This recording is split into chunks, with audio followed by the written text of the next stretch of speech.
बोले किसके? बोले नहीं किसी के नहीं। किसके? जवाब दिया किसके, जल्दी बोलो।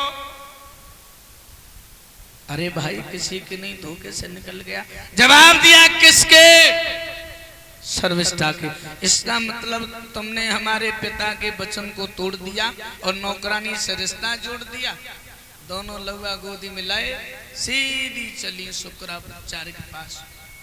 जवाब दिया पिताजी मेरे पति ने तुम्हारे वचन को तोड़ दिया और नौकरानी से रिश्ता जोड़ लिया।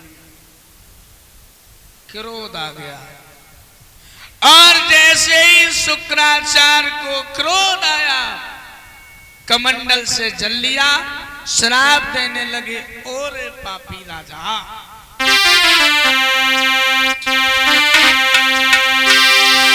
जिस यौवन के मद में तूने, इस जवानी के घमंड में तूने आकर के हमारे वचन को तोड़ा है। जिस यौवन के मद में तूने मेरे वादे को तोड़ा है, जिस यौवन में फंसकर तूने दासी से रिश्ता जोड़ा है।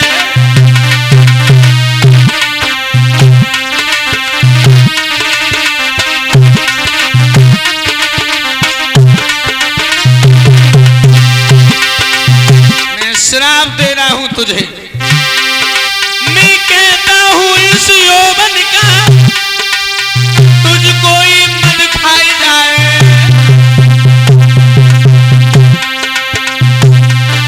देता हूं श्राप रे राजा, तुम्हें अभी बुढ़ापा आ जाए।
श्राप दे दिया तू बूढ़ा हो जा।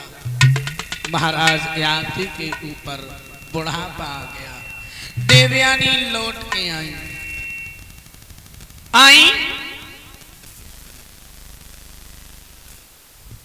जैसे ही महाराज की हालत को देखा, जवाब दिया ये क्या हो गया? जवाब दिया है देवयानी ये सब तुम्हारे कारण हुआ है। अगर आप अपने क्रोध को थोड़ी देर शांत कर लेती तो शायद मेरी दशा नहीं होती। और ये हकीकत भी है, माता भागवत सुनने आई हो। अगर आपने छोटी सी बात के पीछे अपने पति का अपमान,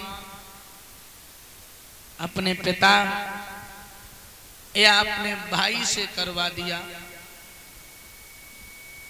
तो एक बात मेरी याद रखना, अगर आपने अपने पति का अपमान अपने भाई या अपने पिता के द्वारा करवा दिया, तो जो प्रेम आपके पति का आपके प्रति है, फिर वो प्रेम नहीं रहेगा। कि रहे मन धागा प्रेम को मत तोड़ो चटकाए, और टूटे से फिर ना जुड़े, जुड़े गांठ पर जाए। जो प्रेम पहले था वो प्रेम माताओं आपके पति का आपके प्रति नहीं रहेगा, अगर तुमने अपने पति का अपमान अपने भाई या अपने पिता के द्वारा करवा दिया। और करवाए तो दी हुई, क्योंकि सबरी कमान है तो तुम्हारे ही हाथ। क्योंकि ब्याह होने के बाद तो आदमी की हालत जैसी हो जाती जैसे सांप की हो जाती। सांप जब छछूंदरी लील लेना तो जिंदगी खतरा में हो जाती, क्योंकि अगर अंदर पेट में ले जाए रहो तो मौत, अगर उगल गई तो आंखें फोड़ती है। और ऐसे ही आदमी की हालत हो जाती है ब्याह के बाद। ना तो दुखिया कुछ कहवे कुरात, अगर कुछ कहियो दई तो या तो पुलिस मारेगी, और कहूँ ससुराल भाई मजबूत भाई तो बेसबरी पसुरियाँ टूटती, दुर्दशा होती बेचारी, बड़ी हालत खराब हुई। और बनती है ना, अब करियो ले तो भाई और ना करो तो फिर गांव वाले ने की कारी खाओ, बोले सारे के होता ही नहीं, फिर कोई द्वारे नहीं ठाड़ो होने दे तो भाभी तो जोर है। इसलिए तो स्त्री को घर की लक्ष्मी कहा जाता है। क्यों? पावर तो सब नहीं के हाथ में है। इंसान को जीने के लिए 3 चीजें चाहिए परीक्षित महाराज। एक शरीर में ताकत, जेब में पैसा और बुद्धि। अगर ये 3 चीजें आपके पास में हैं तो आपको दुनिया में कोई हराने वाला नहीं है।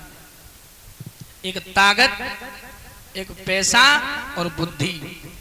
अगर ये 3 चीजें आपके पास में हैं तो दुनिया में आपको कोई हरा नहीं सकता। और ये तीनों चीजें हैं किन के पास? धन की देवी कौन है? लक्ष्मी, बेउल स्त्री। शक्ति की देवी, ताकत की देवी कौन है? दुर्गा, बेउ स्त्री। बुद्धि की देवी, ज्ञान की देवी कौन है? सरस्वती, बेउ स्त्री। तीनों पावर इनके हाथ में है। हम भैया लोग इनके हाथ में का है? केवल लकड़िया की तमाकू और बीड़ी। रगड़े रहो, खाए रहो, डरे रहो, कोई पावर ना है। तो विद्वानों ने बड़े प्रेम से लिख दिया कि स्त्री घर की लक्ष्मी है। लेकिन इनकी भी एक कमजोरी बता दी। आपने हाथी देखा है, धर्मेंद्र भैया बड़ा बलवान है। हाथी जितना कोई बलवान नहीं है, चाहे तो कुछ भी कर सकता है हाथी। लेकिन उसमें एक कमी बना दी, क्या? कि हाथी अपने शरीर को नहीं देख सकता है। अगर उसने अपना शरीर देख लिया तो किसी को नहीं छोड़ेगा। वो अपना शरीर नहीं देख सकता। और वैसे ही स्त्री के लिए कमी बना दी। कौन सी? कौन सी? कि जब तक वो अपने पति को भगवान नहीं मानेगी, अपने सास ससुर पति की पूजा नहीं करेगी, उन्हें खुश नहीं रखेगी, तब तक वो लक्ष्मी नहीं है। जब पति को भगवान समझ के पूजा करेगी, सास ससुर की पूजा करेगी, तभी ये तीनों पावर उसके हाथ में है। और अगर पति दुखी है, सास ससुर दुखी है, तो वह फुहरिया है भैया। बाघर के फूटिया भाग जब मैं नारे आई फुहरिया। पति खुश है, सास ससुर खुश है, तभी वो लक्ष्मी है और तभी वो तीनों पावर इसके हाथ में है। याद रहे। वैसे ये बात हम अपनी तरफ से हम इसलिए नहीं कह रहा हूं कि हम अपनी सुरक्षा के लिए कह रहे, बिल्कुल नहीं, क्योंकि हम तो तारीखें कर रहे हैं जाई बाब में। हम अपने लिए नहीं कह रहा हूं। याद रखना, ये बाबा तुलसीदास जी ने लिखा है कि सादर सासु ससुर पति पूजा, और जा से बड़े कोई धर्म न दूजा। स्त्री के लिए केवल 3 की पूजा है, चौथी पूजा है ही नहीं। सास ससुर और पति की पूजा। सास कहते किसे है? सामान्य बड़ी सुमान्य देवी। जितनी भी संसार में देवियां हैं, उन सभी देवियों में से सर्वश्रेष्ठ अगर कोई देवी है तो वो सास है। क्यों? अगर सास नहीं होती तो तुम्हारा पति भी दुनिया में नहीं होता। ससुर सामान्य बड़ा सुरमान्य देवता। जितने भी देवता हैं, उन सभी देवताओं में से बड़ा देवता है ससुर। और पति तो वैसे परमेश्वर हो। इन तीन की पूजा के अलावा चौथी पूजा है ये नहीं। लेकिन आज वो समय है कि आज की माता बहनों को इन तीनों से हट करके ये पूजा पाठ में लगी रहती हैं। जब तक इन तीनों की पूजा नहीं करोगी माताओं, याद रखना भागवत सुनने आई हो, जब तक इन तीनों की पूजा नहीं करोगी तब तक आप संसार में कितनी भी पूजा करती रहना, कितने भी व्रत रख लेना, आपको उसका कभी लाभ मिलने वाला नहीं है। याद रहे भागवत सुनने आई हो। लेकिन आजकल आप देखो, घर में पति की पूजा नहीं करें, सास की पूजा नहीं करें, सत्संग बड़ी दूर दूर चले जाए, जहाँ हजारों की भीड़ हो रही सत्संग, हजारों की तादाद में भीड़, पांडाल में बेझाड़ू लगाई रही, साइकिल स्टैंड पे साइकिल खड़ी करवाई रही है, पानी पिवाई रही, और घर में अगर कह दे, पति ने कह दे कि गोड़ दबाए दो तो छाती फट गई। सत्संग सुन के घरे आई, पिया ने पूछी सत्संग सुने आई? बोले हो। का कही गुरुजी ने? बोले गुरुजी ने बहुत बढ़िया बातें बताई। कौन सी बताई? देखिए जो कछु है दुनिया में सो पति है, पति जो कहे सो करो, पति की बात मानो, पति की सेवा करो और पति की पूजा करो। जो कछु है सो पति है, पति से बढ़ के कछु है ये ना। बोले तुम्हारी समझ में आई? दिमाग में भरी आई, बहुत बढ़िया बातें बताई, हम तो गुरुजी की सबरी बातें मान लेंगे। बोले मान लें? बोले हो। तो जाओ भज के एक लोटा पानी भर ले आओ। आए भैया 4 किलोमीटर पैदल चल के आई, कोट सवेरे फिर आई है, और तो सवेरे से ढुका से ही बैठे थे। अब का पानी होना है पी सके तो हमारे कोट